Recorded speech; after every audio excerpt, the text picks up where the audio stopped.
Hey everybody, Robert with RC Archery, and you're watching Tuesday's Tip of the Week, number 73. In this week's video, we're going to be expanding on our shot execution series and building off of last week's video. If you haven't checked that out, I have a link here. That way you can go and check it out and watch that one so that you've got something to build off of and a foundation in order to move on to this one. Today's video, we're going to be talking about how to create good tension in our shot to help us hold steadier on target, and then what to do at release execution with that tension and how to help us maintain our steadiest shot throughout execution. All right, so we're gonna start out talking about what I mean when I say creating good tension in our shot, how that looks, and what we're actually doing with it while we're drawing and anchoring in.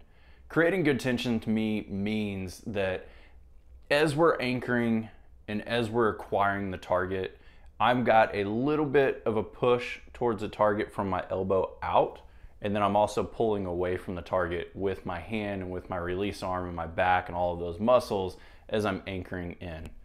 And the idea behind this is I want to watch my float on target, and I want to slowly be pushing away and pulling as I'm anchoring in and watching my sight picture. And what you'll notice as you're doing this is as you start to create that tension, your pin or your dot or whatever you're seeing is actually going to start steadying and slowing and getting smaller in the overall movements that it has. And you'll have a window of an amount of time where that push and that pull and that tension that we're creating throughout our body will be at its optimal point.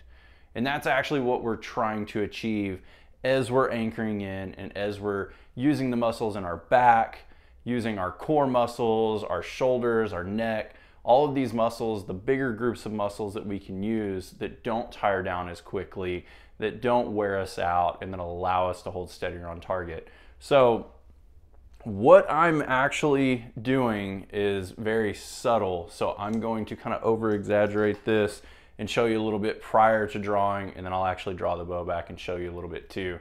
Now keep in mind, everything that's happening is after I've already hit the back wall, after the stop's already touching the limbs or touching the cable. This isn't part of the drawing motion or anything like that. I'm actually drawing the bow back to where I'm getting into that back wall lightly, and then as I'm anchoring, it's part of what I've done as a routine to anchor, that creating that tension. So when I'm getting in, I've already drawn back and I'm getting into anchor here. From the elbow out, I'm pushing outwards. I don't want to be reaching towards the target when I draw the bow. So one thing that I see a lot of archers do is as they're drawing, they stretch and they reach out and they feel like they're trying to like grab the target, and then they leave their arm out here.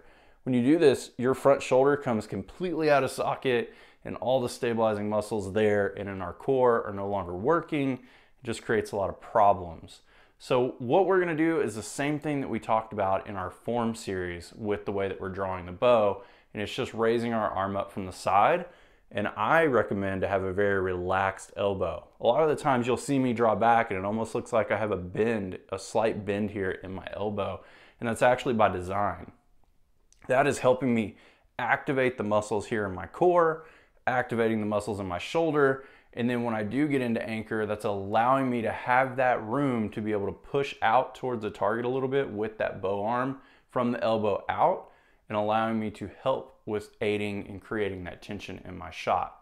Now on the back end, as I'm doing this, I pull a little bit more with my arm or my hand or back, or however you want to really want to take this or really want to feel it, right? Everybody's going to be a little different with the way that it kind of clicks in your brain as far as what areas you're focusing on. But if you can transfer a lot of the load into the back muscles, into our core, that's obviously going to be more optimal, but you are still going to be using your hand and you're still going to be using your arm muscles as well when you're doing this. If I'm using a hinge with a click, as I'm getting into anchor here, and then I'm pulling back just a little bit, my elbow is going back, it's kind of seating itself into place, my hand is acquiring the release, that's when I'm getting to my click, is when I'm in that optimal zone and everything is kind of pushing and pulling and getting there. That's when I hit that click. That's my starting point for my shot. That's not happening during the shot. We're getting to the click, settling in, starting execution. If you're using a thumb button release, I will acquire the thumb button trigger And then as I'm really settled and everything looks good, I'll preload that trigger a little bit by depressing into it with my thumb. You're not gonna get all this overnight. It's gonna feel weird when you first start doing this. If you have a string trainer, now's a good time to break that out and kind of feel preloading into that thumb barrel with the thumb trigger, or preloading and getting into that click with the hinge. It's a lot safer than doing it with the bow. You don't have to worry about hitting yourself in the face or misfiring it or having anything bad happen. But when I'm drawing back, I get into anchor, I will push out from the elbow, not from the shoulder, just from the elbow out. One thing is make sure you're not tilting your bow hand this way. So I'm not tilting the bow down and pushing out with also moving my wrist. It's just the elbow, and I'm driving the bow into the middle of that target. And then I'm pulling back and getting in, to a good anchor position, getting my click or my thumb. We'll show you really quick and let you see what this kind of looks like here.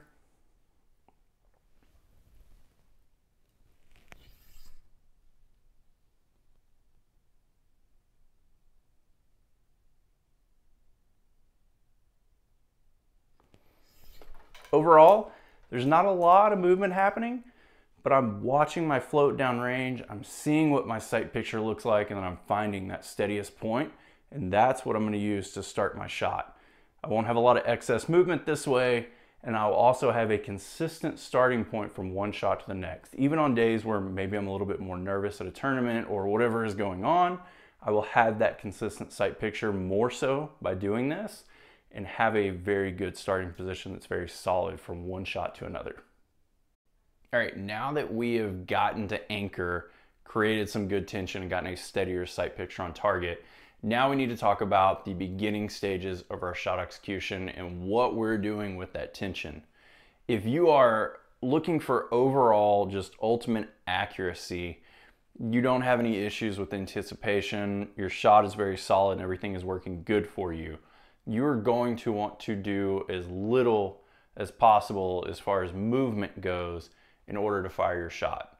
So the smallest amount of overall movement and change in what we are doing when we're setting up will help us execute a lot better.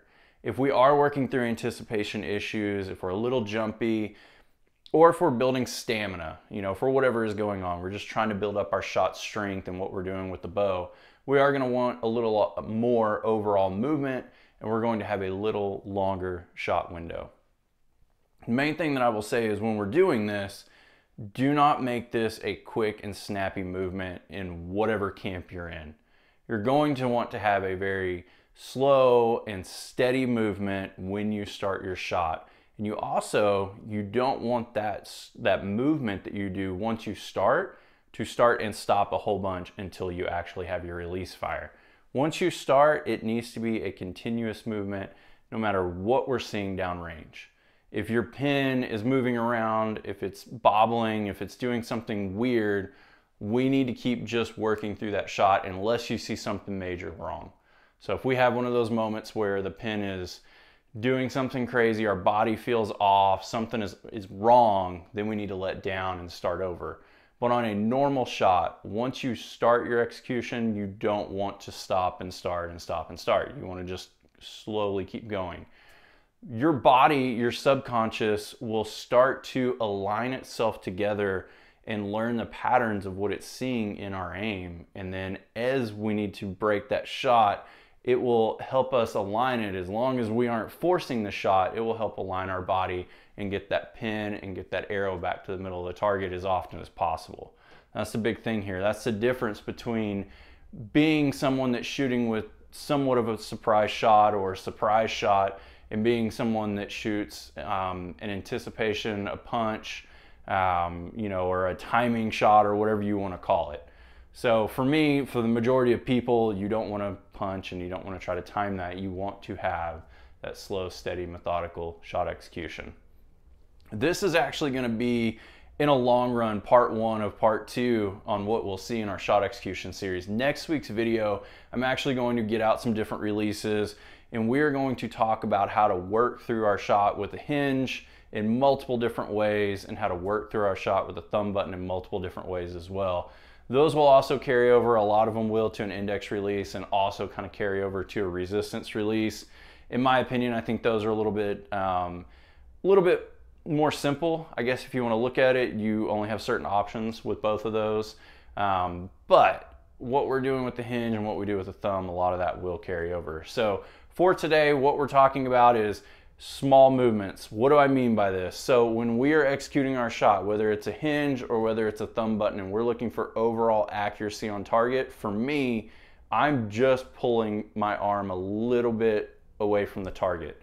Some people need to push at the target and actually fire their release by pushing into the target with their hand. Some people do a little bit of both. Some people are more stagnant, but what I will say is once you've gotten that really good tension, the majority of people, especially when they're under pressure, will actually start to creep and lose some of that tension unless they are consciously thinking about needing to expand and needing to increase the pressure that we just created. Now, when I say increase, it's not a lot. We don't want to increase those pressures during shot execution so much that we are then seeing worse pin float because we're getting too hard into the bow or too hard into the stops and creating too much movement downrange.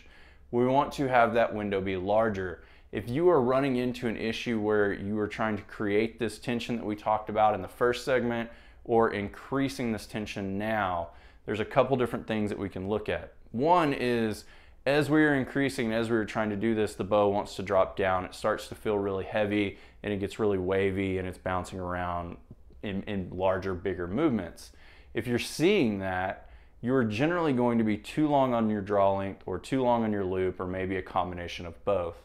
Now, just the opposite, if we start to increase tension and pressure when we're getting to anchor and then as we're going through our shot and we're seeing rapid movements and we feel like we can just pull the bow everywhere and push it everywhere and we're just not very consistently smooth and slow in what we're seeing, then the loop or the draw length or a combination of the both on the bow are too short.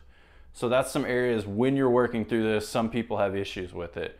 Now, you can have your arm be almost all the way out and your release be way far back on your face and be really stretched out to where you have not a lot of movement left in your body, and that is okay.